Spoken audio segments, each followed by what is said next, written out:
Pertama, ini adalah hari yang sangat mengecewakan. Mungkin tidak ada kata-kata yang bisa menjelaskan perasaan saya. Mulai dari keputusan kemarin, Saudara Ibam mendapat keputusan vonis bersalah 4 tahun yang sangat tidak masuk akal. Dan hari ini kita melihat hasil daripada kerja keras orang-orang jujur, anak-anak muda yang ingin merubah pola-pola lama, yang ingin maju terhadap transparansi menggunakan teknologi. Nah, ini adalah balasannya. Saya hari ini dituntut secara efektif, dituntut 28 tahun. Rekor. Lebih besar dari berbagai kriminal-kriminal lain. Ya, 18 plus 9. Ya. Jadi 18 plus 9. Dan plus 9 itu adalah uang pengganti. Dan uang pengganti itu adalah jauh di atas harta kekayaan yang saya punya. Jadi bisa bayangkan, itu artinya otomatis saya dituntut oleh kejaksaan 28 tahun. Untuk kesalahan apa? Tidak ada kesalahan administrasi apapun, tidak ada unsur korupsi apapun dalam kasus saya, dan seluruh masyarakat sudah mengetahui. Jadi saya bingung. Kenapa? Kenapa tuntutan saya lebih besar daripada pembunuh? Penuntutan saya lebih besar daripada teroris. Nah, ini mungkin adalah karena di dalam alur persidangan ini sudah terang benderang bahwa saya tidak bersalah. Tetapi karena takut saya bebas, angka yang begitu tinggi dilemparkan kepada saya. Dan yang lebih menyakiti hati saya, dan ini hal yang saya tidak mengerti karena saya sudah mengabdikan diri saya 9-10 tahun kepada negara ini, bahwa ada uang pengganti. Jadi tidak cukup saya dimasukkan ke penjara. Mereka menggunakan uang pengganti sebesar 4 triliun plus 809 miliar. Jadi totalnya itu 5 triliun. Total kekayaan saya di akhir masa menteri itu nggak sampai 500 miliar. Dia menggunakan satu angka yang menjadi puncak nilai kekayaan saya pada saat IPO. Cuman sekejap itu. Itu artinya kekayaan yang tidak real atau fiktif. Dia menggunakan angka itu, lalu itu yang dijadikan uang pengganti. Dan mereka tahu saya tidak punya uang itu. Jadi kenapa itu dilempar kepada saya? Yang lebih mengejutkan lagi adalah tidak ada hubungannya. Uang itu adalah kekayaan sah yang saya dapatkan menciptakan jutaan pekerjaan dengan saham Gojek. Itu adalah saham yang saya dapatkan di tahun 2015 dan semua pembuktiannya sudah ada. Tetapi tetap saja itu digunakan sebagai senjata hukum. Nggak tahu untuk menakuti saya, untuk menekan, saya tidak mengerti apa sebenarnya alasan dari ini. Tapi yang ini terus terang hari ini dengan efektif pidana 18 tambah 9 berarti itu 27 ya. 27 tahun pidana. Saya sudah tidak tahu lagi apa harapan bagi anak-anak muda di negara ini. Apa harapan bagi generasi muda yang sedang melihat cara kita diperlakukan seperti ini. Dan apakah ini memberikan pembelajaran buat saya? Kalau saya melawan balik, kalau saya membuka kebenaran di dalam sidang, apakah inilah hukuman saya? Mungkin itu yang terjadi. Jadi saya harap sekali bahwa masyarakat, terutama anak-anak muda, kita kawal kasus ini bersama, kita berjuang untuk kebenaran, jangan putus asa. Indonesia masih ada harapan. Saya berjuang di sini memang ada alasannya. Kenapa Tuhan memberikan musibah ini kepada saya? Mungkin bukan musibah, itu yang saya sadari. Mungkin tanpa ini kasus kena ke saya, mungkin ketidakadilan selama ini terjadi mungkin tidak terbuka.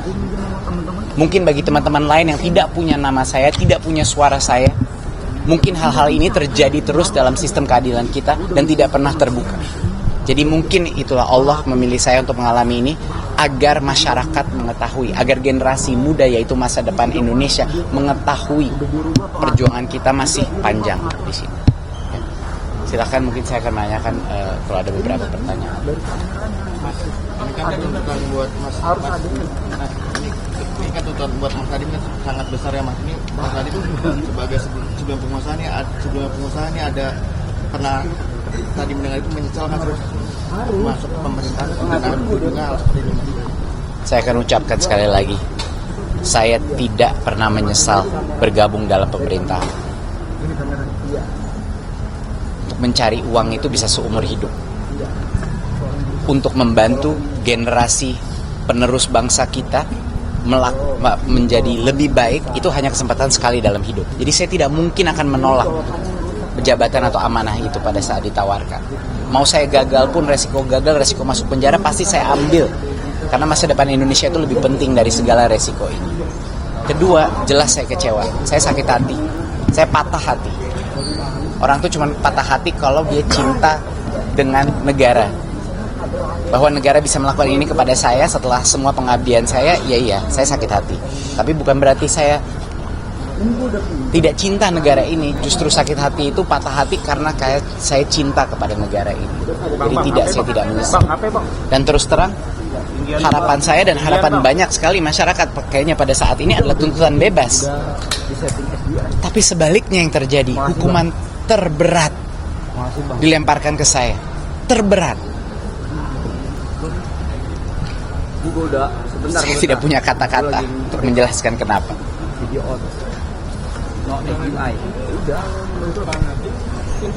Jaksa udah sesuai dengan fakta persidangan atau melenceng jauh?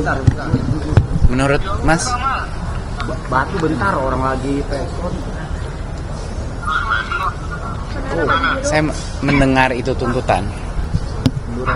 Jadi mendengar tuntutan itu seperti daftar narasi yang bukan hanya di luar nalar, tidak ada sambungannya dengan kasus. Saya kasih analogi.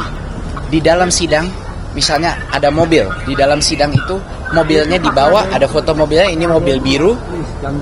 Mobilnya ini, harganya ini, bukti transfernya segini, 100 harganya, dan lain-lain. Ini mobil biru dengan bukti bahwa harganya 100. Mobilnya datang. Di dalam tuntutan, tidak, mobilnya merah dan harganya 50. Seperti itu. Sesuatu yang sudah dibuktikan dengan berbagai dokumentasi, di dalam tuntutan balik lagi ke awal. Jadi buat apa sidang? Itu pertanyaan saya. Kalau setiap hal yang sudah dibuktikan dengan saksi, dengan dokumentasi sudah keluar, tetapi di tuntutan balik saja kepada dakwaan awal sebelum proses persidangan, buat apa kita bersidang? Buat apa? Ya, kenapa? Mendingan langsung saja hukum. Paling tidak membuang semua waktu kita. Gitu. Kenapa? Apa gunanya sidang kalau fakta persidangan tidak dimasukkan ke dalam tuntutan, bahkan kadang-kadang dalam keputusan? Ini suatu hal yang saya sebagai orang awam, bukan orang hukum, tidak mengerti buat apa proses ini kalau semua sudah terang benderang dan masih saja kembali ke situ. Dan kenapa tidak ada konsekuensi bagi tim penuntut yang terus mengutarakan kebohongan berulang-ulang kali? Kok bisa saja gitu loh, dan terbuka di depan semua orang menyebut kebohongan. Itu angka 4 triliun 4.800 itu SPT 4 triliun itu diambil dari SPT saya di tahun 2022. Saya melaporkan nilai IPO Gojek, itu bukan uang yang saya terima, itu cuma nilai IPO. Dari situ dia ambil, oke, sekarang harus dibayar balik. Apa logikanya? Sama dengan 809, itu tidak ada urusan sama saya. Angka 809 sudah terbukti transfer antara dua perusahaan Gojek. Saya tidak terlibat, nggak ada hubungannya dengan Google, tidak ada hubungannya dengan Chromebook. Di dalam tuntutan itu ada berbagai hal yang menciptakan aura seolah-olah ada suatu mufakat jahat, konspirasi untuk menakuti orang. Nadim ini jahat dan telah menciptakan suatu rencana besar. Tapi kalau orang kita berpikir secara logika, setiap kali kita mendengar itu pasal-pasal tuntutan, tunggu dulu. Ini hubungannya apa ya sama Chromebook? Ini hubungannya apa ya dengan kemahalan harga laptop di pengadaan, yaitu adalah kerugian negaranya? Itu yang nggak terjawab. Karena tidak ditemukan, poin saya terakhir adalah karena tidak ditemukan PPATK transfer ke saya, tidak ada. Tidak ditemukan aliran dana dari vendor ke saya, tidak ditemukan aliran dana dari Google ke saya, tidak ditemukan aliran dana dari PT Akap ke saya, tidak ditemukan aliran dana dari PT GI ke saya. Karena gagal membuktikan semua aliran dana ini, yang harus diciptakan agar saya salah adalah suatu narasi yang kayaknya ini suatu mastermind atau suatu mufakat atau penyamaran fraud keuangan yang tidak ada hubungannya karena korupsi di awalnya itu tidak ada. Nah itu mungkin dari saya. Saya malam ini akan menjalani operasi. Saya sedih, saya kecewa, keluarga saya sangat terpukul dengan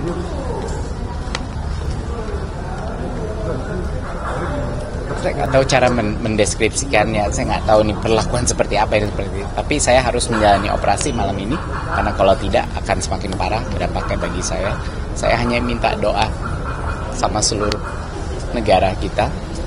Saya minta doa, mohon doa bagi saya juga, bagi Ibam dan sekeluarga, dan juga mohon doa untuk semua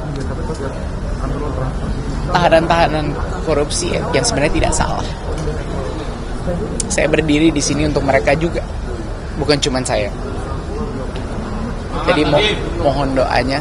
Terima kasih kepada para ojol, dukungan, terima kasih kepada para guru-guru, terima kasih pada para alumni MBKM. Semua, saya tidak merasa sendiri berdiri di sini karena ada kalian. Saya merasa bahu saya dipegang sama semua orang-orang yang berada bagian dari perjuangan kita sebelum ini. Jadi terima kasih. Saya berdiri di situ sendiri tapi saya tidak merasa sendiri. Jadi terima kasih atas dukungan negara ini. Saya harap anak-anak muda se-Indonesia tidak putus harapan. Saya harap masa depan negara kita lebih baik. Terima kasih.